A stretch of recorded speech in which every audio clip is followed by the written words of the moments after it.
ಎರಡೂ ಕಾರುಗಳ ನಡುವೆ ಮುಖಾಮುಖಿ ಡಿಕ್ಕಿ ಸಂಭವಿಸಿದೆ. ಎರಡೂ ಕಾರುಗಳು ಅಪಘಾತದ ರಭಸಕ್ಕೆ ನಜ್ಜುಗುಜ್ಜಾಗಿವೆ. ಕೋಲಾರ ಜಿಲ್ಲೆ ಮುಳಬಾಗಿಲು ತಾಲೂಕಿನ ದೇವರಾಯಸಮುದ್ರ ಗೇಟ್ನಲ್ಲಿ ಘಟನೆ ಆಗಿರೋದು. ಇನ್ನು ಅಪಘಾತದಲ್ಲಿ ಎರಡೂ ಕಾರಿನಲ್ಲಿದ್ದ 5 ಗಾಯ ಆಗಿದೆ.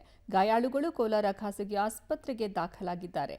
ಕೋಲಾರ ಗ್ರಾಮಾಂತರ ಪೊಲೀಸ್ ಠಾಣಾ ವ್ಯಾಪ್ತಿಯಲ್ಲಿ ಈ ಘಟನೆ ಆಗಿರೋದು. ಸದ್ಯ ಕೋಲಾರ ಗ್ರಾಮಾಂತರ ಪೊಲೀಸ್ ಠಾಣೆಯಲ್ಲಿ ಪ್ರಕರಣ ದಾಖಲಾಗಿದೆ. ದಿನದಿಂದ ದಿನಕ್ಕೆ ರಾಮನಗರದಲ್ಲಿ ಕಸದ ಸಮಸ್ಯೆ ಹೆಚ್ಚಾಗ್ತಾ ಇದೆ. ಪರಿಸರ ಸೂಕ್ಷ್ಮ ವಲಯವನ್ನು ಬಿಡದೆ ಕಸ ವಿಲೇವಾರಿ ಮಾಡ್ತಾ ಇದೆ ನಗರಸಭೆ. ರಾಮದೇವರ ಬೆಟ್ಟ ಅರಣ್ಯ ಪ್ರದೇಶದ ಪಕ್ಕದ ಖಾಸಗಿ ಜಮೀನಿನಲ್ಲಿ ಕಸ ವಿಲೇವಾರಿ ಮಾಡಲಾಗಿದೆ. ರಣಹದ್ದು ಸಂರಕ್ಷಣಾ ವಲಯದ ಸುತ್ತಮುತ್ತಲಿನ 800 ಮೀಟರ್ ವ್ಯಾಪ್ತಿಯಲ್ಲಿ ಪರಿಸರಕ್ಕೆ ಮಾರಕವಾಗುವ ಯಾವುದೇ ಚಟುವಟಿಕೆ ಮಾಡುವಂತಿಲ್ಲ. ಇಷ್ಟಿದ್ರೂ ನಿಯಮ ಉಲ್ಲಂಘನೆ ಮಾಡಿ ಕಸ ವಿಲೇವಾರಿಯನ್ನ ಮಾಡಲಾಗಿದೆ.